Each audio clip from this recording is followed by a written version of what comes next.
అది 2010వ సంవత్సరం. కొంతమంది కాలేజ్ కంప్లీట్ చేసి చిన్న పెద్ద సాఫ్ట్వేర్ కంపెనీస్లో జాయిన్ అవుతున్నారు.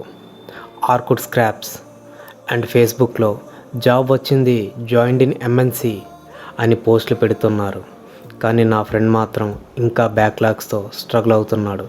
తెలివి ఉంది, స్మార్ట్గా ఉంటాడు, కానీ హ్యాండ్ రైటింగ్ చూశాక లెక్చరర్స్ అండ్ ఫ్రెండ్స్ ఏ లాంగ్వేజ్ రాసేవరా అనేవారు. అప్పుడు వాడి లైఫ్ చాలా డౌన్లో. కానీ వాడి ఫ్రెండ్స్ కొంతమంది ప్లేస్మెంట్స్, సెలబ్రేషన్స్. కానీ ఇతని ఇంట్లో బ్యాక్లాగ్ సబ్జెక్ట్స్ని రివైజ్ చేస్తూ ఉండేవాడు. బాగా ఆలోచించాడు, ఎందుకు ఇన్ని సబ్జెక్ట్స్లో ఫెయిల్ అయ్యాను?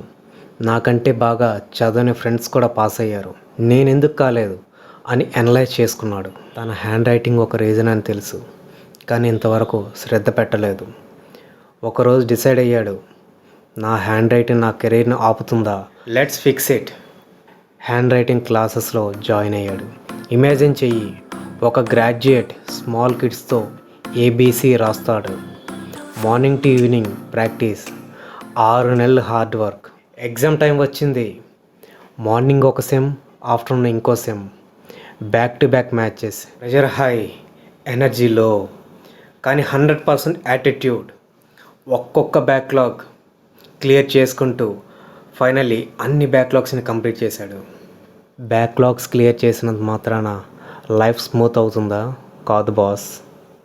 ఇంట్లో ఫైనాన్షియల్ ప్రెషర్, జాబ్ అవసరం, రిలేటివ్స్ అడుగుతుంటారు ఏం చేస్తున్నావు. సో ఒక పక్క ఎగ్జామ్స్ ప్రిపేర్ అవుతున్నప్పుడే వైజాగ్లో ఒక చిన్న టెక్ సపోర్ట్ జాబ్ దొరికింది. Antivirus company license support.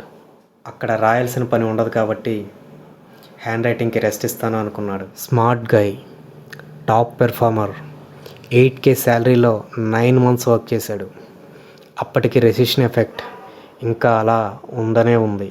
Placement slow, కానీ తనకి పేషెన్స్ ఉంది, కాన్ఫిడెన్స్ ఉంది. 9 నెలల టెక్ సపోర్ట్ ఎక్స్పీరియన్స్ తర్వాత చెన్నై బేస్డ్ కంపెనీలో ఒక బిల్స్ వ్యాలిడేషన్ చేసే కాల్ సెంటర్లో జాబ్ దొరికింది. చాలా మంచి పెర్ఫార్మెన్స్ చూపించాడు, మంచి రికగ్నిషన్ కూడా వచ్చింది. 3 years హార్డ్ వర్క్ చేశాడు. 18,000 శాలరీకి రీచ్ అయ్యాడు. ప్రమోషన్ రావాలి, కానీ ఆఫీస్లో పాలిటిక్స్. ఫ్రస్ట్రేట్ అయ్యాడు, రిజైన్ చేశాడు. తర్వాత సేమ్ ఫీల్డ్లో ఒక మంచి ఎంఎన్సీ నుండి ఆఫర్ సంపాదించాడు. కానీ తన బ్యాడ్ లక్, ఆ ఆఫర్ కూడా తను అనుకున్నట్లుగా రోల్ అవుట్ కాలేదు. హెచ్ఆర్కి కాల్ చేశాడు, మెసేజ్ చేస్తున్నాడు. నెలలు గడిచాయి, హెచ్ఆర్ నుండి ఎటువంటి రెస్పాన్స్ కూడా లేదు. Life blank. జాబ్ లేదు, నిద్ర లేదు, టెన్షన్, ప్రెషర్, అంతా నిశ్శబ్దం. Sometimes life gives silence instead of answers. మళ్ళీ తన లైఫ్లో రెండోసారి ఆలోచించాడు. తన ప్రీవియస్ కంపెనీస్లో ఉన్న experience, tech support and patience నేర్చుకున్నాడు. ఇనఫ్ బ్రో, ఇప్పుడు ప్రూవ్ చేయాలి లైఫ్లో. సాఫ్ట్వేర్ సైడ్కి షిఫ్ట్ అవుదామని ఫిక్స్ అయ్యాడు. అందరూ చెప్పారు అది ఈజీ కాదని, కానీ అతను చాలా కాన్ఫిడెంట్గా అనుకున్నాడు ఇది నేను సాధించాలి అని. సో ఫైనల్గా జావా కోచింగ్లో జాయిన్ అయ్యాడు. 6 నెలలు ఫుల్ డెడికేషన్తో చదివాడు. బుక్స్తో ఫ్రెండ్షిప్ చేసుకున్నాడు. తన గ్రాడ్యుయేషన్ కూడా అంత ఇంట్రెస్ట్గా చదవలేదు. కోర్స్ కంప్లీట్ అయింది. కోర్స్ కంప్లీట్ అయినంత మాత్రాన జాబ్ దొరకదు, మీకు తెలుసు కదా. గ్యాప్ ఉంది అని చాలా కంపెనీస్ రిజెక్ట్ చేశాయి. But he did not stop. ప్రతి కంపెనీకి తిరిగి రెజ్యూమేస్ ఇచ్చాడు, ఎవ్వరూ పట్టించుకోలేదు. కొంచెం మళ్ళీ స్మార్ట్గా ఆలోచించాడు. ఫ్రీగా వర్క్ చేస్తే ఎలా ఉంటుంది అనుకున్నాడు. ఫైనల్గా డిసైడ్ అయ్యి లక్కీగా ఒక చిన్న కంపెనీలో జాబ్ అయితే సంపాదించుకున్నాడు. కానీ సరైన ప్రాజెక్ట్ అయితే దొరకలేదు. 6 months నో శాలరీ, కానీ కొంచెం నాలెడ్జ్ గెయిన్ అయ్యింది. అప్పుడు మళ్ళీ రెజ్యూమ్తో కంపెనీస్ మీద దండయాత్ర చేశాడు. ఇప్పుడు కనీసం 6 నెలలు ఎక్స్పీరియన్స్ ఉందని చూపించుకున్నాడు. ఇంటర్వ్యూస్ చాలా ఇచ్చాడు. ఫైనల్గా మరొక చిన్న కంపెనీలో తన ఫస్ట్ శాలరీ కంటే తక్కువ శాలరీతో జాయిన్ అయ్యాడు 2017లో. New technology, sleepless nights, day night work చేశాడు, కష్టపడ్డాడు, బట్ ఇంప్రూవ్మెంట్ విజిబుల్.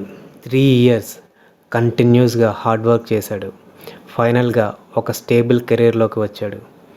బాగా వర్క్ నేర్చుకున్నాడు. అక్కడే ఆగకుండా ఇంకో స్టెప్ వేద్దాం అనుకున్నాడు. మళ్ళీ ప్రయత్నించాడు. ఈసారి గట్టిగా కొట్టాలనుకున్నాడు. 2020 ఇయర్లో బిగ్ సర్వీస్ బేస్డ్ ఎంఎన్సీ నుండి ఒక మంచి ఆఫర్ వచ్చింది. ఆ ఆఫర్ చూసుకొని ఇది నిజమా కళ అనుకున్నాడు. ఎందుకంటే ఒక ఎంఎన్సీ జాబ్ అనేది ప్రతి సాఫ్ట్వేర్ ఇంజనీర్కి ఒక కళ. తను కూడా లింక్డ్ఇన్లో పోస్ట్ పెట్టాడు, గాడ్ జాబ్ ఇన్ ఎంఎన్సీ అన్నాడు. ఎందుకంటే అప్పుడు ఆర్కుట్ లేదు కదా, అందుకే లింక్డ్ఇన్లో పోస్ట్ పెట్టాడు.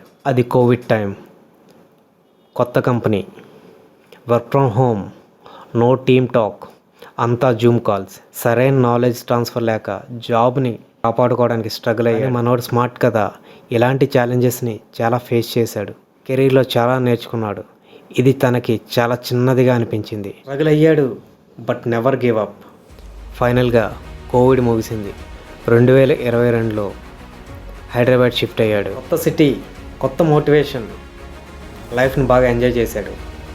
కానీ అక్కడితో ఆగిపోలేదు. నిరంతరం నేర్చుకుంటూనే ఉన్నాడు, ఇంటర్వ్యూస్ ఇస్తూనే ఉన్నాడు. సరే ఇంకా గట్టిగా కొట్టాలనుకున్నాడు. అంతకు మించి ఫైనల్గా 2025లో ఇంకా మంచి బిగ్ ఎంఎన్సీలో ఒక మంచి ప్యాకేజ్తో జాయిన్ అయ్యాడు రీసెంట్గా. ఇప్పుడు settled life, happy family, career కూల్గా ఉంది, మంచి శాలరీ వస్తుంది. కానీ ప్రతిసారి మిర్రర్ చూసుకున్నప్పుడు తాను ఎక్కడి నుంచి స్టార్ట్ అయ్యాడో తను గుర్తు చేసుకుంటూ ఉంటాడు. కెరీర్లో ఇంకా మంచి సక్సెస్ని పొందాలని మనందరం విష్ చేద్దాం. ఇలాంటి జర్నీ కనీసం ఒక్కరికైనా హెల్ప్ అవుతుందని తను అనుకున్నాడు. అందుకే తన స్టోరీని నాతో షేర్ చేశాడు. Thanks to him. ఇలాంటి రియల్ స్టోరీస్ మనందరికీ ఒక reminder. No matter where you start, you can always rise again. మన పెద్దవాళ్ళు చెప్తుంటారు కదా, చేతివ్రాత బాగుంటే జీవితం బాగుంటుందని. దానికి ఈ స్టోరీ ఒక మంచి ఎగ్జాంపుల్. జీవితంలో కష్టాలు రావడం కామన్, కానీ ఆ కష్టాలను మనల్ని ఇంకా స్ట్రాంగ్ చేస్తాయి. 2010లో అన్ని బ్యాక్లాగ్స్ ఉన్న ఒక స్టూడెంట్ తన మిస్టేక్స్ని తెలుసుకోవటమే కాకుండా వాటిని కరెక్ట్ చేసుకొని ఇంట్లో ఫైనాన్షియల్గా సపోర్ట్ చేయడం కోసం తన డ్రీమ్ని కొంతకాలం పక్కన పెట్టి కాల్ సెంటర్ కంపెనీస్లో జాబ్ చేస్తూ అక్కడ కూడా ప్రూవ్ చేసుకున్నాడు. ఎక్కడా అలసిపోకుండా అక్కడితో ఆగకుండా 7 years తర్వాత మళ్ళీ స్టూడెంట్లా చదువుకొని సాఫ్ట్వేర్ కోచింగ్ సెంటర్స్కి వెళ్ళాడు. తన కెరీర్లో సెకండ్ ఇన్నింగ్స్ని శాలరీ లేకుండా జాబ్ చేస్తూ స్మార్ట్గా వర్క్ నేర్చుకొని ఇంకొన్ని కంపెనీస్ చేంజ్ అవుతూ నిరంతరం నేర్చుకుంటూ ఎన్నో ఛాలెంజెస్ ఫేస్ చేస్తూ ఫైనల్గా ఈరోజు 2025లో ఒక డ్రీమ్ కంపెనీలో లీడ్ రోల్ చేస్తూ మంచి ప్యాకేజీలో ఈరోజు మన ముందు ఉన్నాడంటే అది ఓవర్ నైట్ వచ్చింది కాదు. 15 సంవత్సరాల patience, sleepless nights, consistency, failures, office politics, family problems, heart breaks, but he never gave up. ఒకరోజు నాకు ఉంది అనుకున్నాడు, నమ్మకంతో ముందుకు వెళ్ళాడు. Today he proved. Dear students, లైఫ్ని ఫేస్ చేయండి. డిప్రెషన్తో బ్యాడ్ డెసిషన్స్ తీసుకోకండి. అలా అని బ్యాక్లాగ్స్ మాత్రం క్యారీ చేయకండి. ఈ స్టోరీ మీ అందరకు ఒక మంచి మోటివేషన్ కలిగించాలని నేను టైం స్పెండ్ చేసి ఈ స్టోరీని మీ ముందు ప్రజెంట్ చేస్తున్నాను. మీకు నచ్చితే గట్టిగా లైక్ చేయండి. మీలో ఎవరికైనా ఇలాంటి స్ట్రగుల్స్ ఉంటే ఒకసారి కామెంట్ చేయండి. ఇంకొంతమందికి మోటివేషన్ కలిగిస్తుంది. మైండ్ సెట్ మార్చేస్తే లైఫ్ సెట్ అవుతుంది. Thank you all.